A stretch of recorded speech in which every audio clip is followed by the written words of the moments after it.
Welcome back, top performer.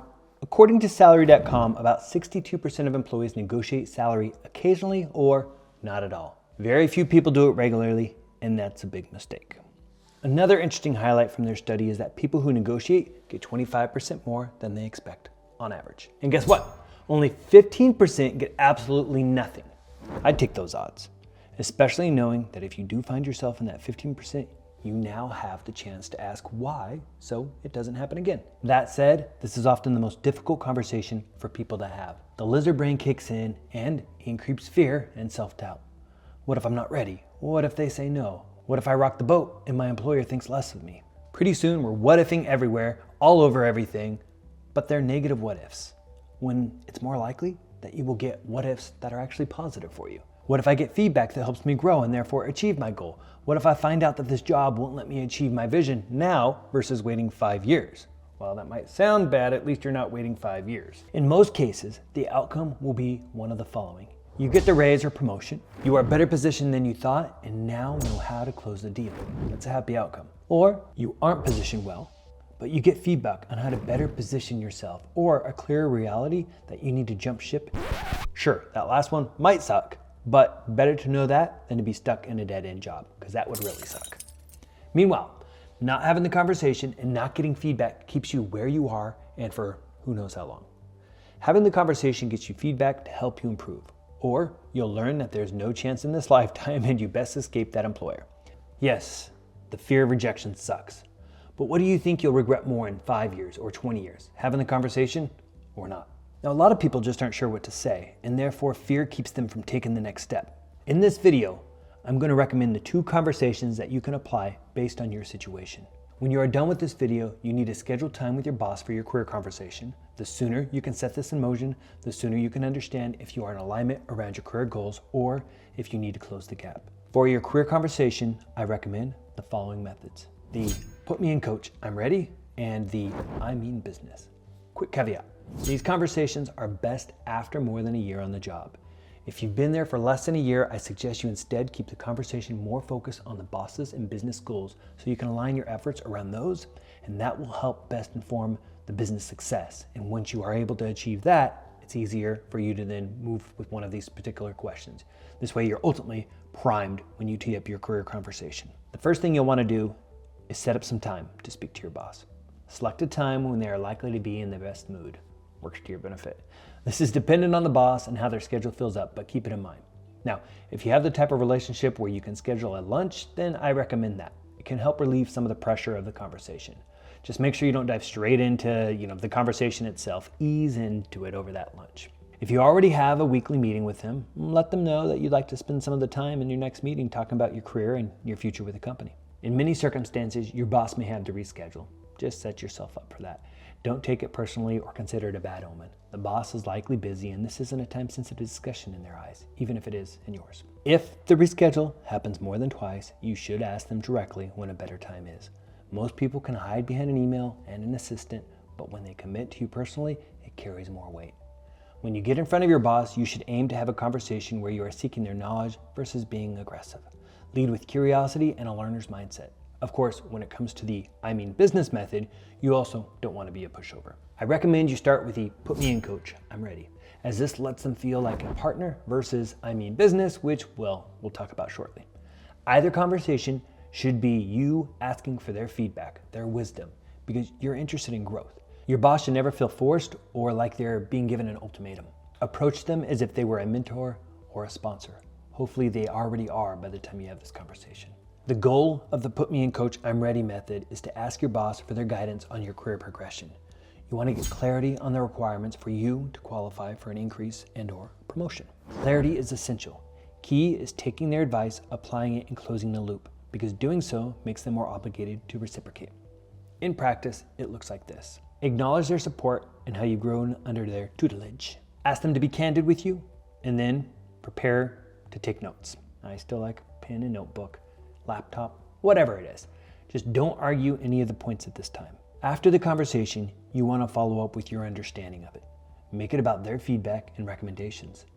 Better yet, if you can capture it in an actual plan with specific dates so that you can both see how it lines up timeline-wise, especially if you discuss a specific time frame. Don't make your follow-ups about you. Make it about them and their recommendations.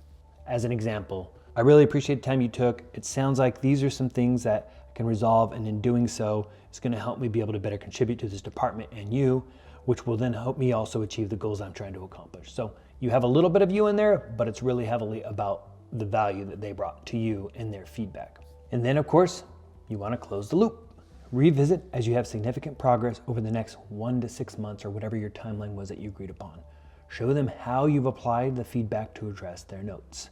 And while I do like to have a timeline, don't push it too hard if it's around something like you need to improve your leadership skills or your presentation skills, because that's really about practice, and you can't just expect them to come back and revisit that in 2 months because they may not prove that you're a leader by that point or that you've got great presentation skills.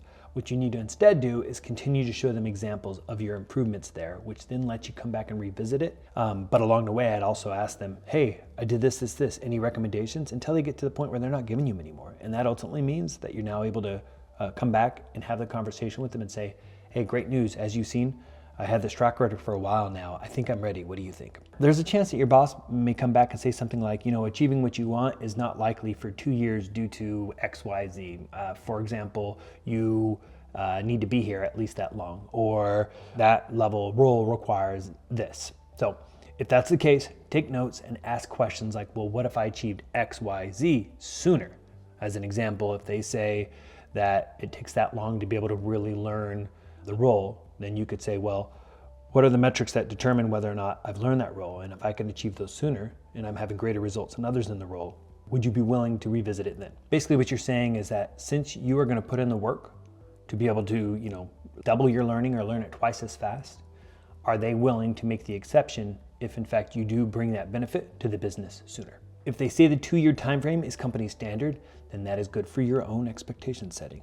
Understand the driver and don't put too much pressure to have a rebuttal for everything at this point.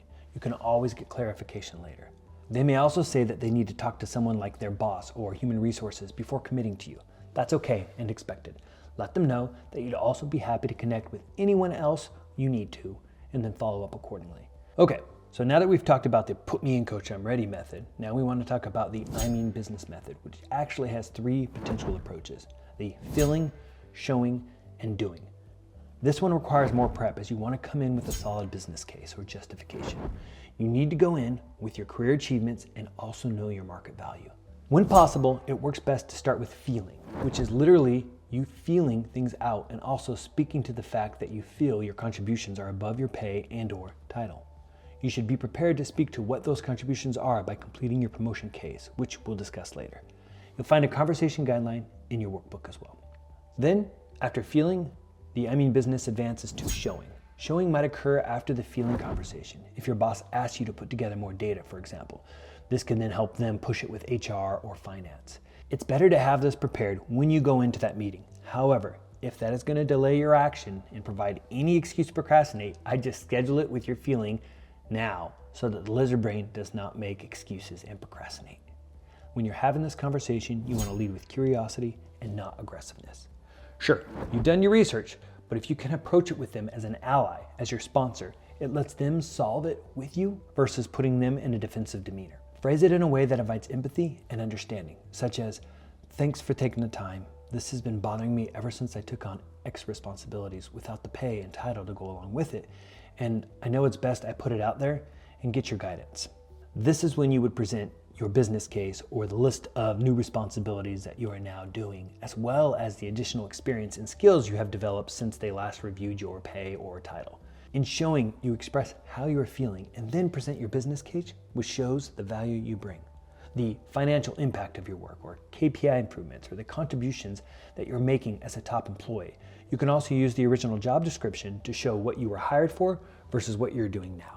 You'd include your market rate research for this role and perhaps hint that you first started to explore that as you didn't want to have a conversation that was ill-informed, meaning that you didn't want to ask for more money if in fact the market rate suggested you shouldn't.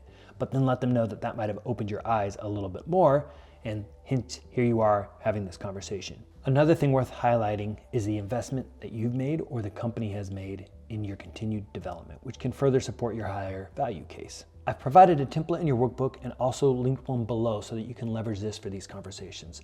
I've created one for a promotion request and one for a raise request. The differences are minor, such as succession plan for a promotion that isn't necessary for a raise. I've left comments on the side of the doc to help guide you through it. Once you fill it out, feel free to share it with the community for feedback, either to all or schedule one-on-ones. It is also valuable to have another top performer or someone else a level above you review it. If you don't have them in your corner yet, then at least leverage the community. The goal is to make sure your positioning is solid. You want to shoot holes in it before somebody else can. The third flavor of I mean business is called doing. This occurs when you have an external offer. We call this doing as it is literally an active offer that you may soon be doing. Even with the job offer in hand, the boss should feel you are asking his or her opinion because you are in a predicament. You have an external offer that pays 30% more, but you really like it here and working for this boss. But it's an offer that's hard to ignore due to the benefits it will have on your life and family. Ask them what they think you should do, and then give them a chance to come back to you with a counteroffer. Keep in mind the counteroffer might take time, but ultimately this is how you want to leverage the doing.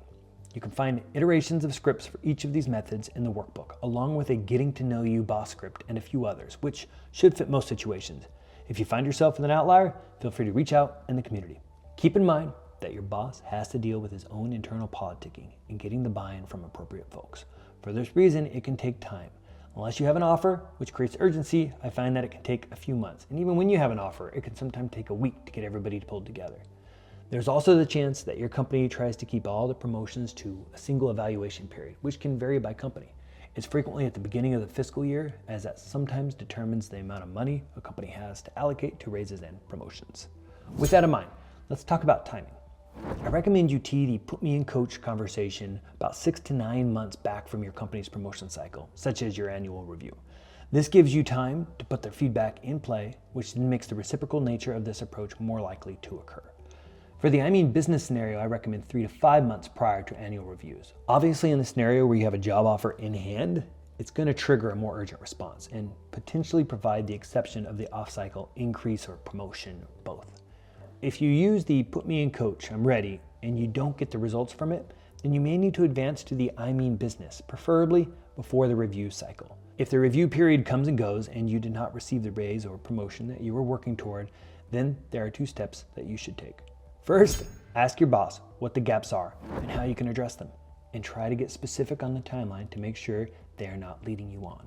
Second, you consider if the most advanced stage of I mean business is right for you, which is using an external offer as leverage. If they give you a reasonable timeline for achieving your desired position or pay, then it may be worth pushing through to that date. Just keep in mind that some businesses don't take action off cycle, which may mean that you missed your window for the year. That is unless you have the leverage of the external offer. Now, if they don't meet you where you want to be, you do need to be willing to take that external offer, as your employer just lets you know they don't feel you are valued at that level, or they're not willing to fight for you, which sucks, but it is feedback that is very valuable for you to determine your next step. For some, presenting an external offer feels risky. They worry about that, but in my experience, most companies quickly forget about it. It does tell them you are not a flight risk, as you just bluffed at your poker hand, which means it makes it tough for you to use something like that again.